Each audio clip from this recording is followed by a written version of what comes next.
Hey, welcome back to Chai Tea with me. Before we dive in, I've got a little question for y'all. Would y'all collect foreskins for y'all significant other? What? Bro, what are you talking about, man? Yeah, we're about to get into the nitty gritty. Child, get your tea, find you a seat. Let's get right into it. Okay, let's go.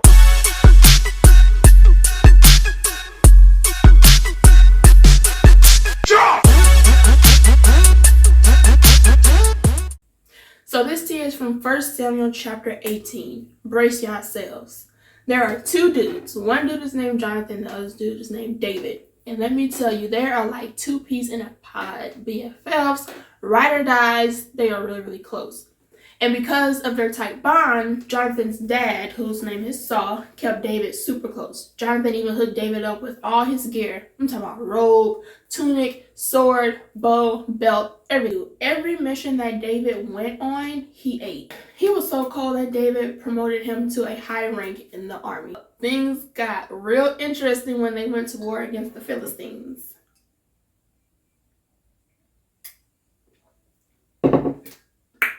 David told the men up, everybody on the battlefield. And when they returned home, all the ladies came out to see King Saul singing and dancing. Saul has slain thousands, David has slain 10,000. Wait.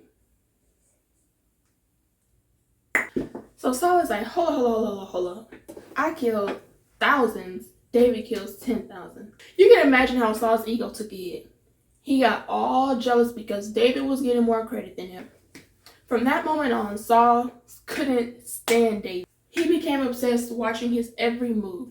And one day, Saul caught David minding his own business, playing his lyre. Hope I'm saying that right. And you know what this king did? He threw a spear at him. Are you serious?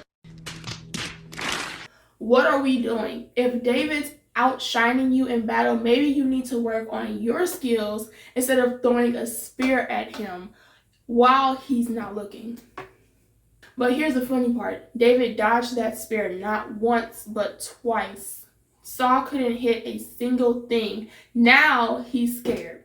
If someone's out there slaying tens of thousands, I'd hang up my little warrior boots, fold up my little warrior suit, pack it up, leave with whatever dignity I have left. At this point, I'm pretty sure I'm not needed anymore. Like, David is handling it, right? He's holding it down. And another thing, how you gonna be a king, great at combat, and still miss somebody strumming a guitar? David ain't even holding no weapons, just chilling and playing music. When you hear yourself say that, does that sound like it makes sense? Does it sound like it makes sense? No, Saul. You can learn a thing or two about a thing or two from David, okay? Oh, and then get this. Saul knew deep down that the Lord was on David's side. Anything David did, he could succeed in, all because God had his back. And that terrified Saul. Like, let me tell y'all. Now, here comes the juicy part. He pretends he wants David to marry his daughter, Merab. I don't even know if I'm saying that right, so we're going to call her M. He pretends he wants David to marry M. If David serves him bravely and fights in the name of the Lord, that's all nice, right? Not really, because Saul's sneaky plan was actually to get David killed by the Philistines in battle. So David's all like, who am I that I would become your son-in-law? Good question, David. If you're not interested, just say that. Like, what are we doing? No, I'm just playing. But I really think that he was just being humble. Like, he probably really did feel that way. But guess what? When it's time for M to get married, they give her to some dude named Adriel. I don't even know if I'm saying that right, so I'm gonna call him A. I have no clue where A came from or who he is.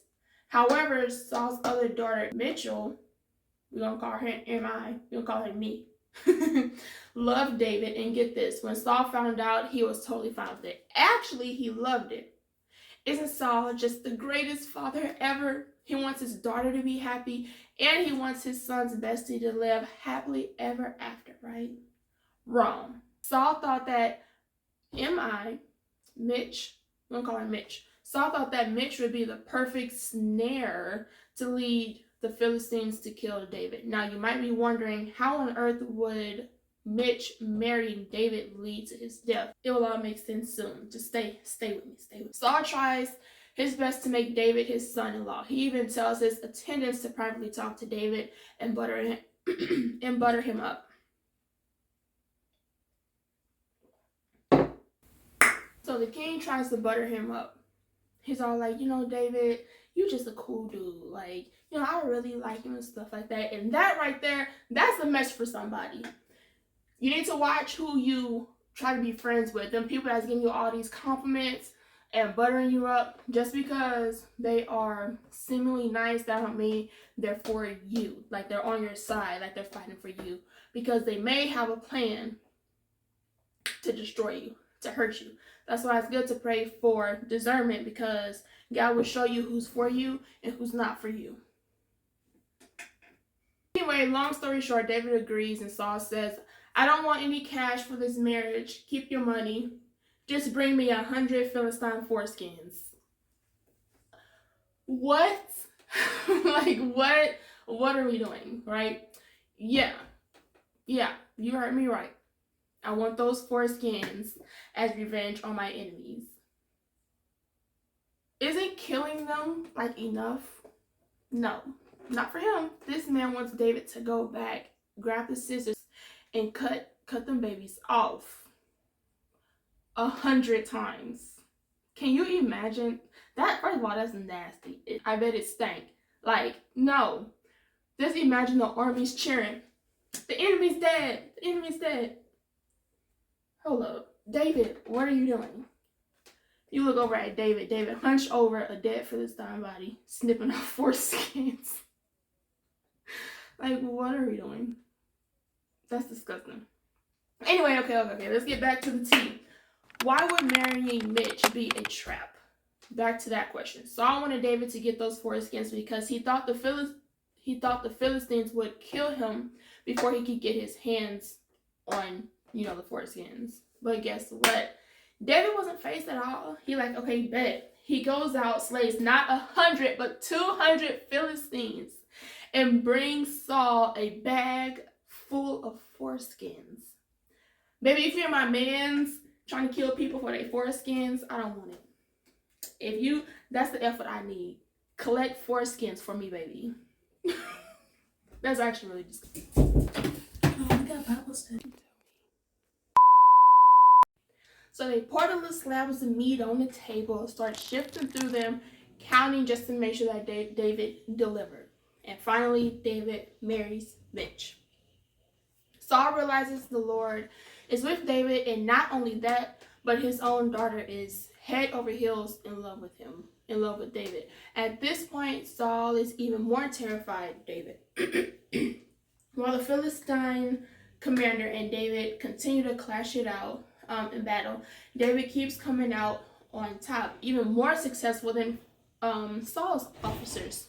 Hey, if God is on your side, you cannot lose. I would say this is the craziest story I have done so far. If you enjoyed this crazy story, go ahead and give that thumbs up button a big slap. And if you want to see more entertaining content like this, make sure you hit the subscribe button and join the Chai Tea fam. If you're in a mood for more insane stories, check out my video on lions, donkeys, and betrayal. I have a dark sense of humor, so that video is actually kind of funny to me. But yeah, you should check it out. It's absolutely mind-blowing. I promise. All right, y'all. I'll see y'all real soon. Bye. Ooh.